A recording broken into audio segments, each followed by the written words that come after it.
Welcome to the Growth, Grace, and Prosperity Podcast. Join Stewart Heath for down-to-earth conversations with top professionals, entrepreneurs, and leaders who have a story to tell. Let's get rolling.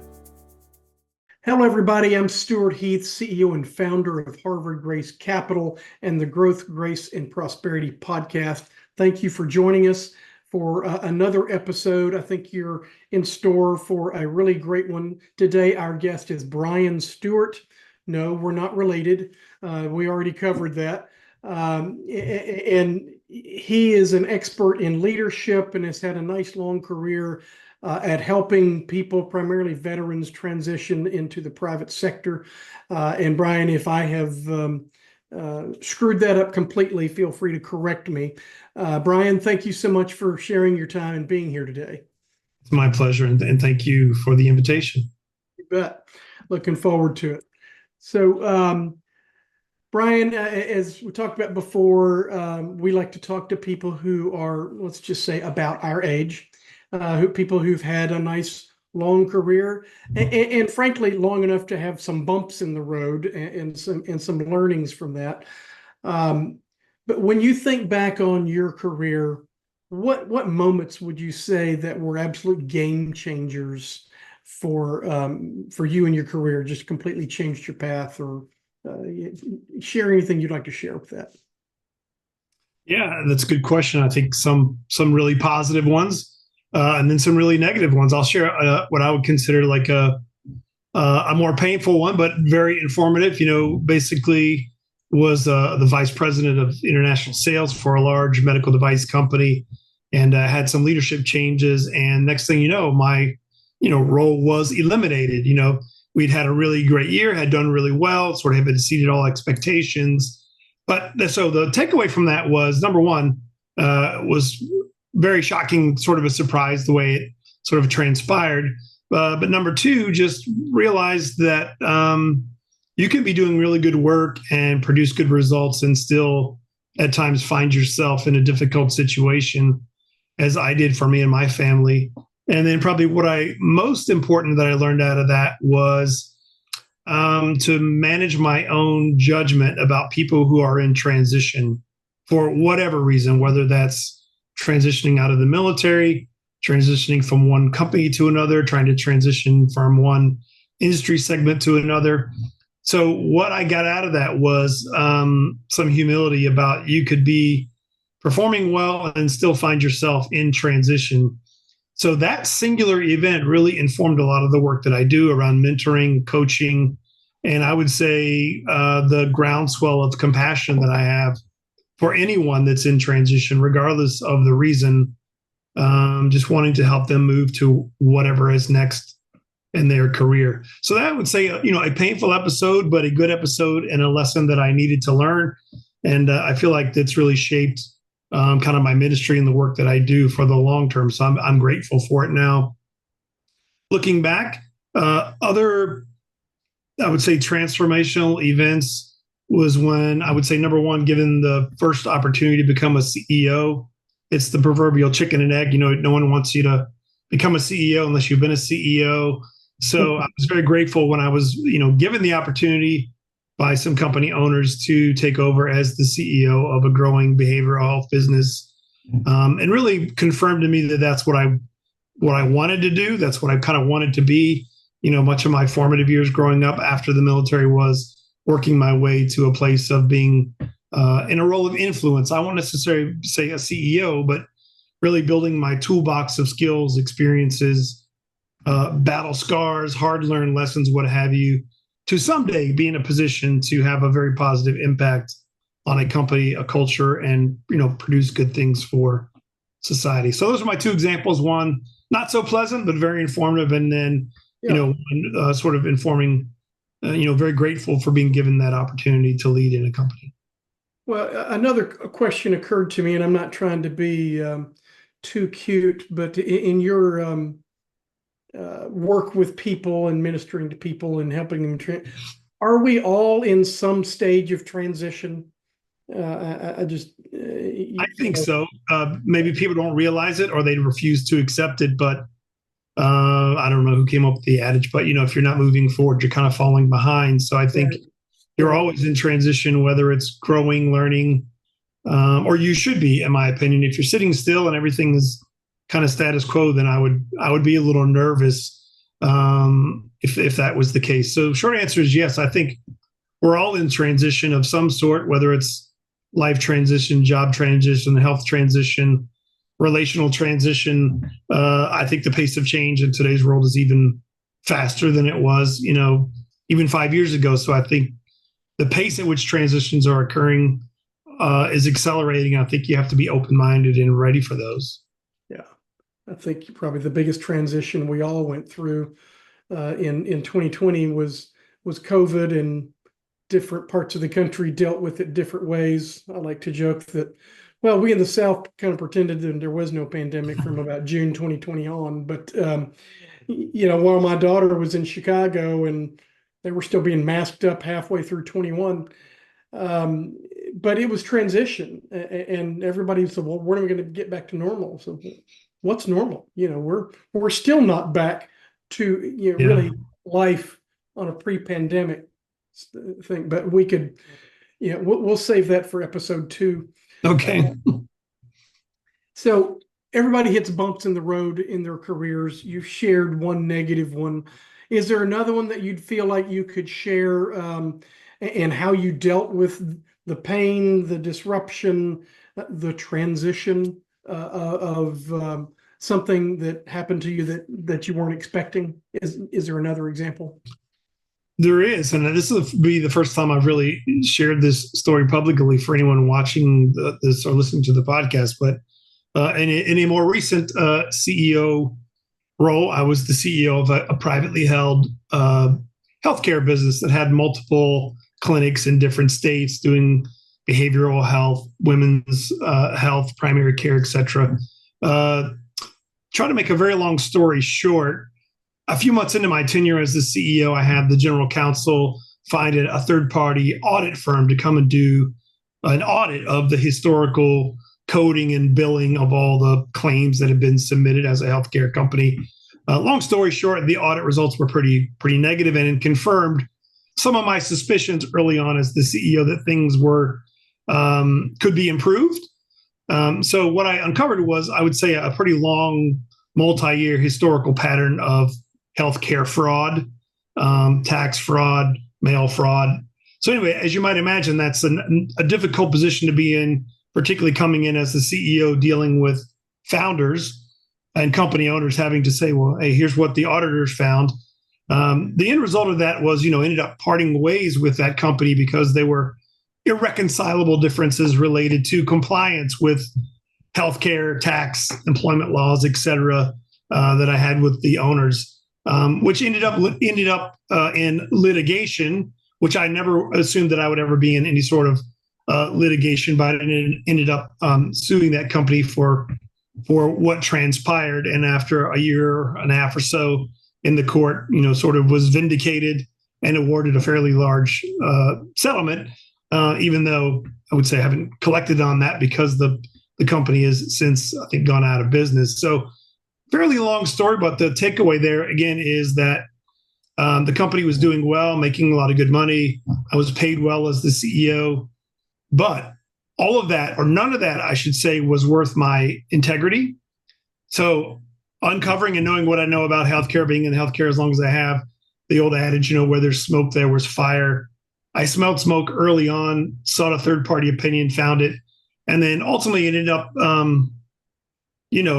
being the demise of the company and everyone that lived there or that worked there, excuse me.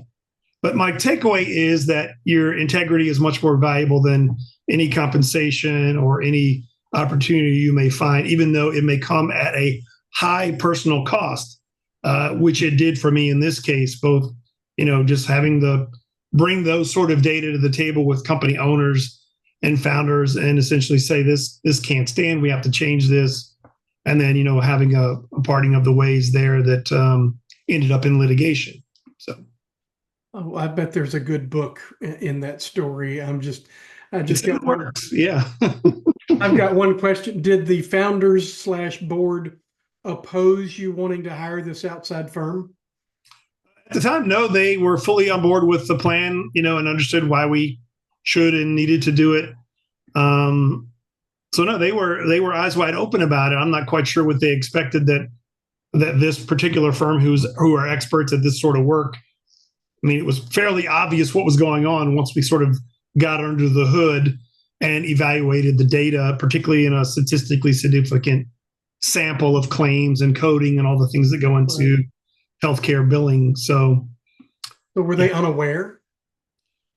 I never quite figured out whether it was naivete or greed or ignorance or all the above. I think there was some lack of knowledge, hence why they hired me as a professional CEO to come in and help sort of professionalize the business.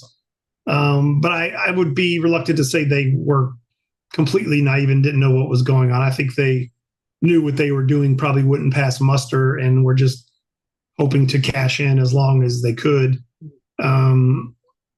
Is my opinion on the matter. Yeah. Yeah. My background's a CPA. I'm just like, yeah, about every other year you get a really good story. Yeah. It's so common. When I go to my professional training to get licensed, usually there's a course that's just full all day long of various frauds and how they got detected and stuff like that. I mean, it's not rare. It's not rare. Yeah. And I would say even the other lesson, the worst part, even beyond my own lessons that I learned in my own experience, was number one, the other employees that, eventually lost their job when the owners closed the business. And then even more than that were the patients who, in most cases, were behavioral health patients who were seeing nurse practitioners or psychiatrists or what have you, who were left sort of in the lurch with no transition plan for their care. So that's who I feel. But that was well after I left the company. But I feel bad for all those patients who were getting what I would say is really good care. And then all of a sudden we're just like the business closed overnight and everyone sort of left in a lurch. So yeah, ABC, you wouldn't want to be you. So, yeah, unfortunately. So. Yeah, and those are the people who should have been at the forefront of the focus of the business, every day. So. Absolutely. Yeah. Well, let's transition from that. Another question. I confess, I absolutely hate to learn new things. Not entirely true. I do love learning. I love learning stuff that I don't know. What I do hate is when a vendor or some piece of software decides that they're going to change. I'm old. If it works, I don't want to fix it. I want to go learn something else new that will be new and exciting to me. How do you approach learning new things, and how do you work that into your daily life, and manage frustration? Maybe you love it. Maybe you're not like me. So how do you approach learning new things? Yeah, I might be on the other end of the spectrum from where you're at. I love to learn. I would like to say I consider myself a humble student, meaning, really understand, like, knowing what I don't know or trying to uncover what I don't know. And then, so I consume a lot of different content through standard means, like a lot of folks, probably LinkedIn.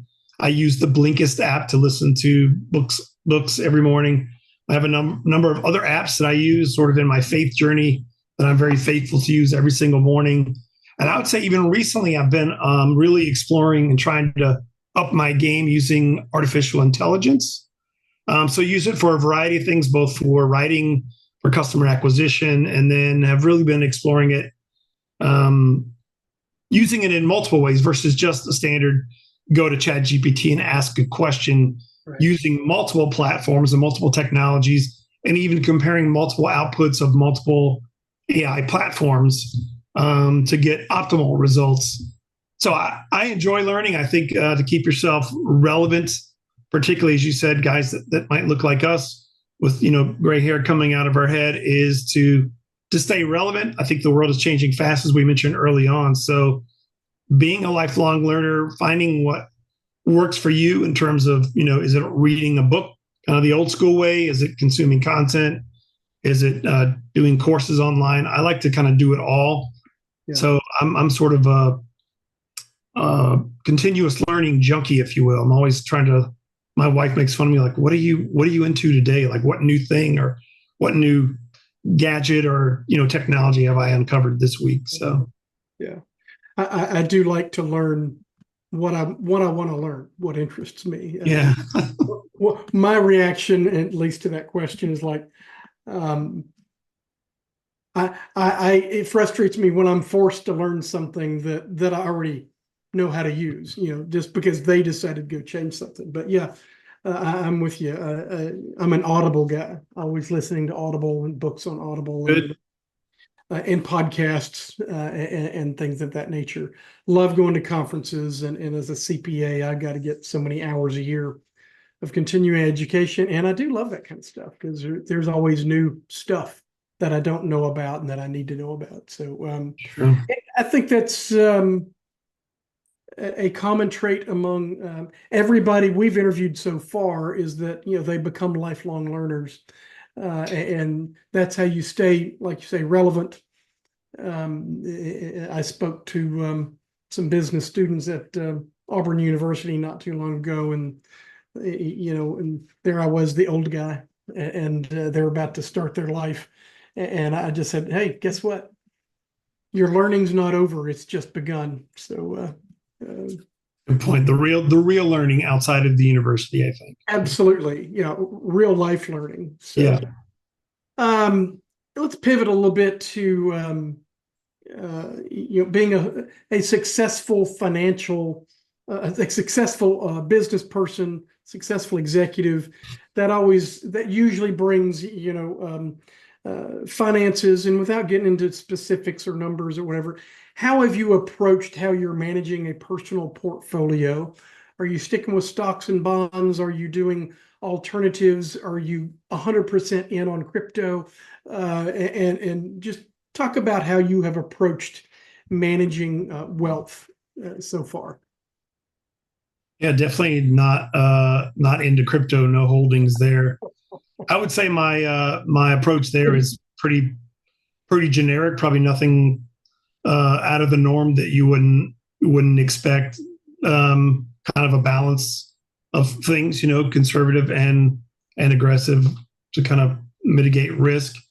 And I think beyond that, for me, where I'm at in my life and career is also diversifying potential revenue streams, income streams. I have a medical device startup. I have a coaching business. I'm working on some other entities as well. So trying to have as many open streams as possible. And like a lot of folks, having income streams that generate income kind of while I'm not online or not doing anything is the goal, I think, for a lot of folks. So. Got it. Thank you for that. If here's the last question.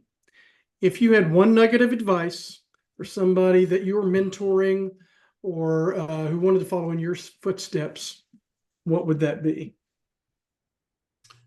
Yeah, I have. This is kind of a distillation of probably hundreds of veteran mentoring sessions, the majority of which have been men. So this is somewhat geared towards men, but I think it equally applies to women as well.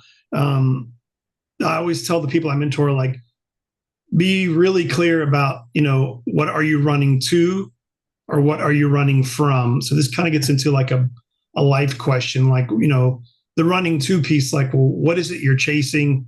Is it title? Is it money? Is it promotion? Is it competing with your peer? Whatever it is, be clear about what that is and why. And then similarly, what are you running from? Is it, a bad childhood, a failed marriage, a bankruptcy, whatever it is, your own imposter syndrome, whatever your thing might be, is really spending time looking at yourself in the mirror and answering those questions. What am I running to and what am I running from and why? And really getting clear on the answers to that, I think, can be really insightful and helpful, particularly for people that are in pivot points or transitions, to really be clear about what they want to do and why.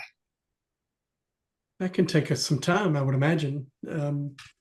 If you do it right, it should. Yeah. And I think even more, obviously, I do a lot of mentoring and coaching, even better when someone's there sort of guiding you on that journey. I think it can be even more powerful and impactful if you have someone that can ask you those compelling questions, and maybe draw things out of you that you aren't willing to, draw out yourself. Yeah, sometimes I get up on a Monday and try to figure out what I want to do when I grow up. And, and I mean, I can't even imagine what it's like for somebody going through a true transition. I've gone through some transitions of my own, and they were long and painful, and just sort of stumble around and see what God has for you. So anyway, I'm glad people have you out there, Bryan. So, well, thank you. Thank you so much for your time. Really appreciate you being on the podcast, and I hope all the guests who are watching this will share this with other people. So, Bryan, thank you so much for joining us. I appreciate it. Thank you so much. Everybody, look for our next episode of the Grace, Growth, and Prosperity podcast. We will be back soon. Thank you very much. Thanks for tuning in to the Growth, Grace, and Prosperity podcast. If you'd like to be a guest, visit growthgraceprosperity.com/guest. We'd love to hear your story.